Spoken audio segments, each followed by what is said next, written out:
Hello guys, welcome to my channel. This is the 7th tutorial in this course, and in this tutorial we are going to continue our discussion on data types, and we're going to check out some of the options that are available to us in SQL.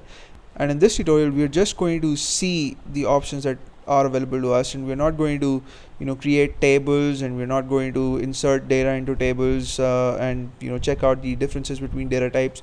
We're just going to see what is in store, and in the coming tutorials we're going to do all of that, so it's going to get easier for us to understand the differences between data types and the advantages that some data types hold over the other. So firstly, we are going to talk about options that we have for storing numbers in our tables. So you've got the big int data type that you use to store really large numbers, and then you've got the int data type that you use to store reasonably large numbers but not really large numbers. And I haven't included ranges for both these data types because I don't want to overwhelm you guys with the numbers and ranges. It's not important for you to memorize the actual ranges. You just need to know that if you're dealing with the extremely large humongous values, then you use the big int data type. Otherwise, for all practical purposes, you can use the int data type. And you've got the small int data type, in which you store values that are between minus 32,768 and 32,767. So if you're sure that the values that you're going to store in in the field are going to be between these two numbers, and you can use the small int data type. Otherwise, if you've created a table that is going to hold 10 rows, and you know that for 9 rows the value for the field is going to be between the range that you see on the screen, and for one row the value is going to be outside this range, then it would make sense for you to declare the field as int instead of small int, right? So it's always better to plan in advance and sort of know what values you might have to store in your database at a future instance of time. And then you've got the tiny int data type option, in which you only store positive values between 0 and 255.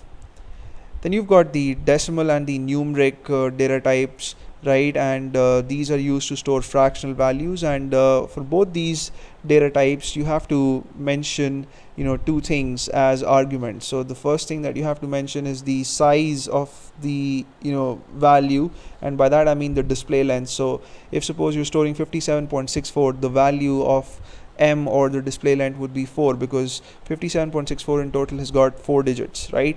And then the value for D, which is the number of digits that you have after the decimal point, would be 2, because we just have 0.64, so 64 makes 2 digits.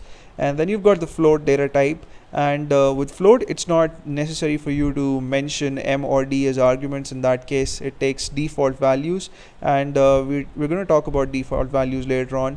And for now, just know that these are the three options that you have. And then we have the date and time data types. So the first one that we're going to check out is the date time data type, and with this data type you store values in the format that you see on screen. So if suppose you're storing 20th August 2013 11:42 p.m. and 15 seconds in a field that has the date time data type, then you'll first put in the year number, which is 2013. Then you'll put in 08 as values for because August is the 8th month of the year. And then for day you're going to put 20, because it's 20th of August we're talking about. And then you have to mention the time in the 24-hour format. So 11:42 p.m. is what, 23:42, and then 15 seconds, that would make 15 for SNS. And then you've got the date type, which is pretty much like the date time data type, just minus the time part. And you've got the time data type, which is just the same as date time data type minus the date part.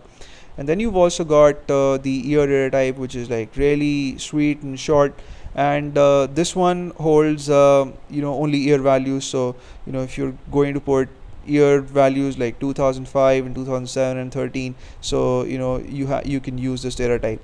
And then we've got three options for characters too. So the first one that we're going to check out is the char data type, and with char you have to specify the upper limit for the field, right? So if suppose you've mentioned 60 as the upper limit, then you cannot store values that have more than 60 characters in the field.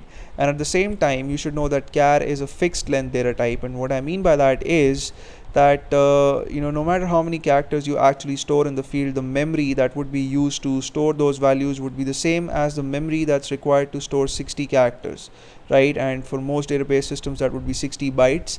So 60 bytes of memory would be occupied even if you're storing just 10 characters or 5 characters. If you're just typing in hi or hello or something like that, you're using 2 or 5 characters, but the memory that would be utilized would be of 60 characters, so you're wasting memory.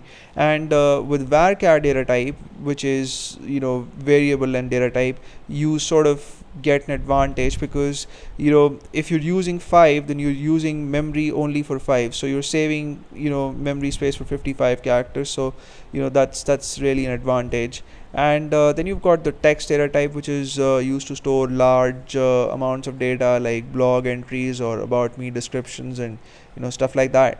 And then you've also got the BLOB, or the binary large object data type, and this one you use to store images or short video files and those kind of things. So there are lots of other options that we have available in SQL, and I've just discussed few that we're going to deal with in the coming tutorials. So I just want you guys to be a little familiar with the with the terms at least, right? So if I type in blob somewhere, or if I type in jar or varchar, then you should know that we're talking about binary data types and character data types respectively.